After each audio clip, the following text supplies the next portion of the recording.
के सियासी टकरार और अब उत्तर प्रदेश में चिराग पासवान का बड़ा दाव। आखिर ऐसा क्या करने जा रहे हैं चिराग पासवान जिससे 2027 के विधानसभा चुनाव से पहले सियासी गलियारों में हलचल मच गई। क्या यूपी में कोई नया सामाजिक समीकरण तैयार हो रहा है? क्या एनडीए के भीतर ताकत दिखाने की तैयारी और विपक्ष के वोट बैंक पर बड़ा खेल होने वाला है?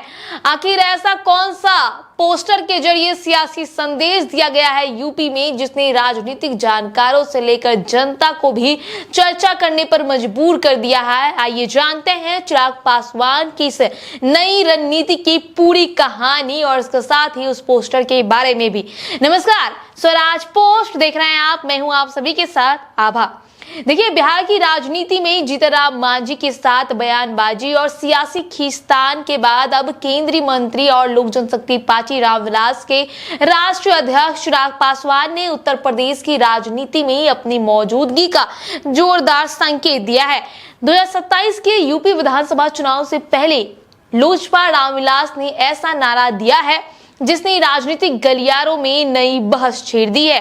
दरअसल पार्टी के उत्तर प्रदेश प्रभारी और चिराग पासवान के रिश्तेदार अरुण भारती ने सोशल मीडिया प्लेटफॉर्म एक्स पर लिखा कि गूंजे धरती आसमान, पंडित पासी पासवान। बस इसी एक नारे ने यूपी की राजनीति में नए समीकरणों की चर्चा तेज कर दी है। राजनीतिक जानकारों का मानना है कि यह सिर्फ एक चुनावी नारा नहीं बल्कि 2027 की रणनीति का ट्रेलर है। लोजपा रामविलास उत्तर प्रदेश में अपना जनाधार बढ़ाने के लिए दलित वोटों के साथ साथ ब्राह्मण समाज को भी जोड़ने की कोशिश कर रही है। यानी पार्टी उन वर्गों तक पहुंचना चाहती है जो अब तक उसके पारंपरिक वोटर नहीं रहे हैं।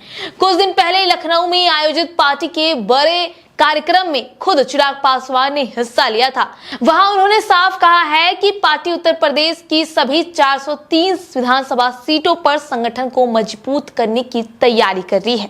हालांकि चुनाव एनडीए के साथ लड़ना है या अकेले, इसका फैसला पार्टी और केंद्रीय संसदीय बोर्ड करेगा।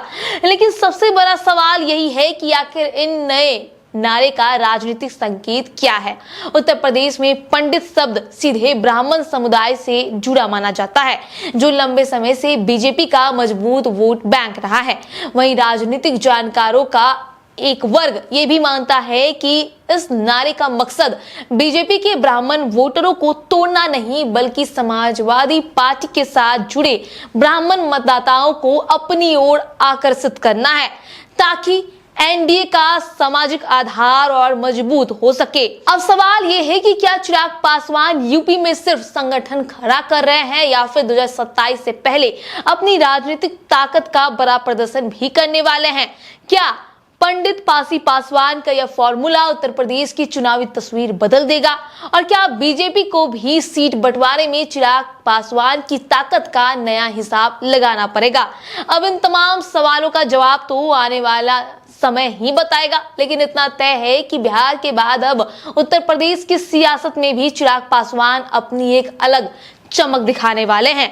अब इस खबर को लेकर आपकी क्या राय है हमारे कमेंट बॉक्स में जरूर बताइएगा और बाकी खबरों के लिए बने रहे स्वराज पोस्ट के साथ। धन्यवाद। गोल, जहां 28 वर्षों के सफर में 18,000 से भी अधिक छात्रों ने डॉक्टर एवं इंजीनियर बनकर सफलता की ऊंची उड़ान भरे है, जहां साधारण छात्र भी बिहार एवं झारखंड टॉपर बनकर बड़ा इतिहास बना रहे हैं।